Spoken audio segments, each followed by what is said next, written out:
अगर आप भी एफपीएसबी फास्ट ट्रैक के लिए रजिस्टर करना चाहते हैं तो उसकी पहली सीढ़ी है डॉक्यूमेंट वेरिफिकेशन। यानी आपको अपने क्वालिफिकेशन और वर्क एक्सपीरियंस के डॉक्यूमेंट्स एफपीएसबी को सबमिट करने होंगे।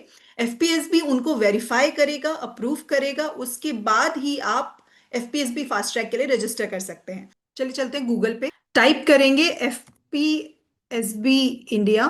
सबसे पहला लिंक आएगा india.fpsb.org। इसमें हम जाएंगे candidate help, fast track pathway. Fast track pathway में हम स्क्रॉल डाउन करेंगे और हमारे पास बटन आएगा रजिस्टर नाउ का। इसे क्लिक करेंगे। Please log in if you already have an account और क्रिएट अ न्यू अकाउंट। तो नया अकाउंट क्रिएट करेंगे अगर ऑलरेडी हमारा अकाउंट नहीं है एफपीएसबी पर। ये रजिस्ट्रेशन फॉर्म आपके सामने आ जाएगा, इसमें सारी डिटेल्स एंटर कर दीजिए। User name, email ID, personal information, contact details. जब पूरा फॉर्म फिल हो जाए तो इसको सबमिट कर देंगे। सबमिट करने के बाद हमारे सामने ये स्क्रीन ओपन होती है जिसमें एफपीएसबी नंबर जनरेट हुआ है और हमसे पूछा जा रहा है select your basis of application here. So application के कुछ बेसिस हैं जिनको एक बार देख लेते हैं। हो सकता है कि आप किसी कॉरपोरेट पार्टनर के थ्रू आ रहे हो, किसी इंस्टीट्यूट पार्टनर के थ्रू आ रहे हो, या फिर आप खुद से अपने क्वालिफिकेशन और प्रोफेशनल सर्टिफिकेशन के बेसिस पर, 3 इयर्स के एक्सपीरियंस के बेसिस पर सीएफपी करने के लिए आ रहे हैं, या फिर आप एफपीएसबी की एफिलिएट बॉडी से एसोसिएटेड हैं, या आप कोई आरआईए हैं। हो सकता है कि आपने 5 साल पहले सीएफपी का सर्टिफिकेट किया था और वो बीच में लैप्स हो गया है, या फिर आप रेगुलर के स्टूडेंट हैं जिन्हें लगता है कि वो फास्ट ट्रैक के लिए क्वालिफाई करते हैं, तो आप फास्ट ट्रैक के लिए रजिस्टर करना चाहते हैं। इसमें से जो भी आपकी वजह है उसको आप सिलेक्ट कर लेंगे। तो हम एक एक करके 2-3 वजह को देख लेते हैं। जैसे अगर मैं कॉर्पोरेट पार्टनर को क्लिक करूं तो जैसे ही मैंने कॉर्पोरेट पार्टनर को सिलेक्ट किया, यहाँ पर एक ड्रॉप डाउन आया जिसमें मुझे सिलेक्ट करना है कि मैं कौन से कॉर्पोरेट पार्टनर के थ्रू आई हूँ।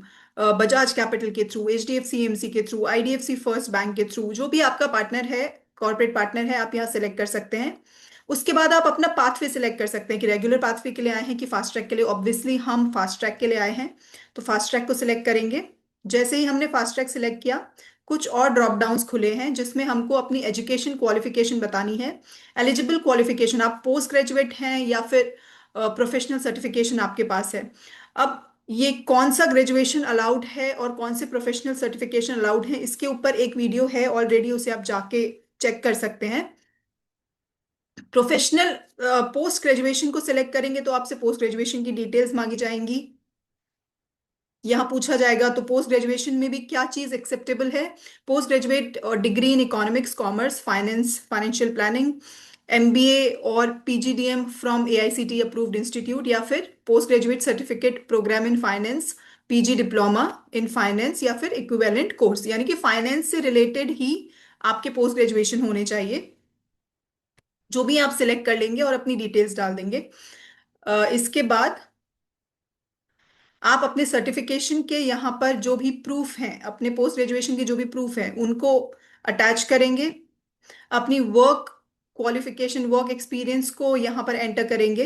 अगर एक ही कंपनी का एक्सपीरियंस है तो उसको एंटर कर देंगे इस रो में, और अगर एक से ज्यादा कंपनीज के थ्रू आपके एक्सपीरियंस है तो यहाँ एक प्लस का बटन है, उससे आप रोज इंक्रीज कर सकते हैं, और माइनस का बटन है, उससे चाहे तो रिड्यूस भी कर सकते हैं।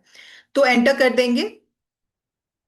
उसके बाद अपनी वर्क एक्सपीरियंस के भी आपको प्रूफ यहाँ अटैच करने हैं। और अगर किसी मैरिज की वजह से आपका नेम चेंज हुआ है, सर्टिफिकेट्स में दूसरा नाम है, कुछ प्रूफ्स में दूसरा नाम है, तो आप वो मैरिज का जो प्रूफ है नेम चेंज का, उसको भी यहाँ पर अटैच कर दीजिए।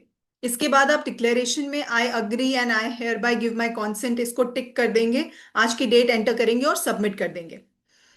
ये हमने पोस्ट ग्रेजुएशन के लिए देखा। ऐसे ही देखते हैं अगर प्रोफेशनल सर्टिफिकेशन या लाइसेंस है।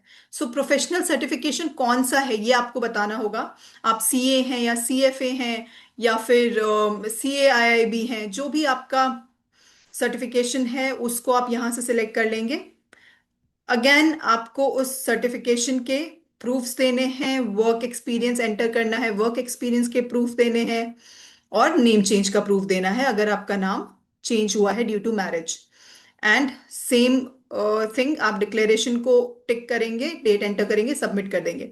ये अब देखा हमने जब कॉर्पोरेट पार्टनर के थ्रू हैं। अगर आप कॉर्पोरेट पार्टनर के थ्रू ना होके किसी इंस्टीट्यूट पार्टनर के थ्रू हैं, तो आपको अपना इंस्टीट्यूट एंटर करना है, सीआईआईबी के थ्रू हैं या फिर इंश्योरेंस इंस्टीट्यूट ऑफ इंडिया के थ्रू हैं या बाकी इंस्टीट्यूट में से किसी के थ्रू आप आए हैं, जो भी है उसको आप सिलेक्ट कर लीजिए।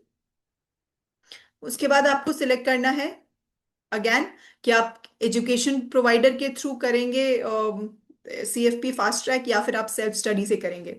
तो अगर आप इसको क्लिक करेंगे तो देखेंगे कि यहाँ पर सारे एजुकेशन प्रोवाइडर्स के नेम्स हैं।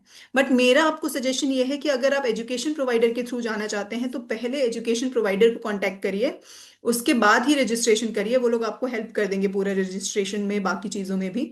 और अगर आप सेल्फ स्टडी के थ्रू करना चाहते हैं तो ही आप खुद से डॉक्यूमेंट्स वेरिफिकेशन के लिए सबमिट कीजिए। तो इसलिए मैंने इसको सेल्फ स्टडी में छोड़ा है। फिर आपको एजुकेशन क्वालिफिकेशंस एंटर करनी है। अगेन बाकी चीजें सेम है, राइट? क्या आपकी एजुकेशन क्वालिफिकेशन है वो क्वालिफिकेशन एंटर करिए और उसके प्रूफ्स डालिए, फिर अपने वर्क एक्सपीरियंस के प्रूफ डालिए, एंड अगर मैरिज से नेम चेंज हुआ है उसका प्रूफ। उसके बाद सबमिट कर देंगे। कहीं पर डेट पूछा है, कहीं पर नहीं पूछा है, तो उससे घबराने की जरूरत नहीं है। एक डिफरेंस है लेकिन, देखो ये तो कॉर्पोरेट पार्टनर, तो क्या होता है जो डॉक्यूमेंट वेरिफिकेशन है एफपीएसबी के थ्रू, उसकी एक फीस होती है 5,000 रुपीज की। जब कॉर्पोरेट पार्टनर के थ्रू आ रहे हैं या इंस्टीट्यूशन पार्टनर के थ्रू आ रहे हैं तो मोस्ट प्रोबेबली वो कॉर्पोरेट और वो इंस्टीट्यूट जो है उस फी को पे कर रहा है। लेकिन जब हम खुद से रजिस्टर करते हैं, जो कि थर्ड ऑप्शन है, applying on the basis of specified advanced qualification, professional certification, academic and a prior 3 year relevant experience, इस केस में देखो मैंने इसको सिलेक्ट कर दिया। वापस से उसने मुझसे पूछा कि आप एजुकेशन प्रोवाइडर के थ्रू जाओगे या सेल्फ स्टडी, मैंने बोला सेल्फ स्टडी। फिर मुझसे एजुकेशन क्वालिफिकेशन पूछा कि आपका एलिजिबल क्वालिफिकेशन क्या है, पोस्ट ग्रेजुएशन है या प्रोफेशनल सर्टिफिकेशन है, जैसा हमने पहले भी देखा था कॉर्पोरेट पार्टनर के केस में, वही चीज करनी है सेम। अगर पोस्ट ग्रेजुएशन है तो पोस्ट ग्रेजुएशन को सिलेक्ट कर लेना है, उसकी डिटेल्स एंटर करके उसके प्रूफ को अपलोड करना है। अगर पोस्ट ग्रेजुएशन की जगह प्रोफेशनल सर्टिफिकेट है तो प्रोफेशनल सर्टिफिकेट कौन सा है उसको सिलेक्ट कर लेना है। एक और चीज पूछ रहा है कि परपेचुअल है आपका सर्टिफिकेट या रिन्यूअल वाला है, इसको क्लिक करेंगे तो परपेचुअल या रिन्यूअल। इसमें क्या है, कुछ सर्टिफिकेशंस होते हैं जो हर साल रिन्यू करने होते हैं, जैसे सीएफए का सर्टिफिकेट, जैसे सीएफपी का सर्टिफिकेट। कुछ सर्टिफिकेशंस होते हैं जो एक बार आपने एग्जाम पास कर लिया उसके बाद परपेचुअली चलते हैं, जैसे फॉर एग्जांपल सीए का सर्टिफिकेट, राइट? तो आपको यहाँ पे से चूज करना है कि आपका सर्टिफिकेट या लाइसेंस परपेचुअल है या फिर रिन्यूएबल है। ये करने के बाद आप उसके प्रूफ्स को अपलोड करेंगे, अपने वर्क एक्सपीरियंस की डिटेल्स को एंटर करेंगे। अगेन आप चाहें तो नंबर ऑफ कंपनीज इंक्रीज कर सकते हैं, डिक्रीज कर सकते हैं एज पर योर रिक्वायरमेंट। आप प्रूफ की एक फाइल बनाएंगे, उसको पीडीएफ को यहाँ अपलोड कर देंगे।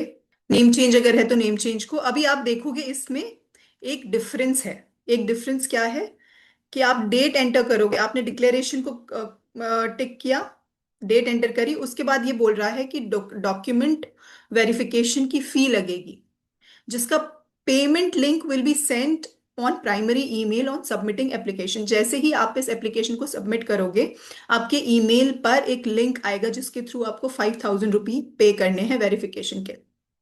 उसके बाद वेरिफिकेशन में एफपीएसबी लगभग 2 हफ्ते का टाइम लेता है, जिसके बाद आपको पता चल जाएगा कि आपके डॉक्यूमेंट्स अप्रूव हुए हैं या नहीं हुए हैं, और अगर अप्रूव हो गए हैं तो आपको ऑथराइज कर दिया जाता है फास्ट ट्रैक पाथवे में रजिस्टर करने के लिए। तो आई होप ये इन्फॉर्मेशन आपको हेल्पफुल लगी होगी, और ऐसे ही और इन्फॉर्मेशन आपको मिलती रहे और मुझे भी मोटिवेशन रहे वीडियोस सीएफपी पे क्रिएट करने का।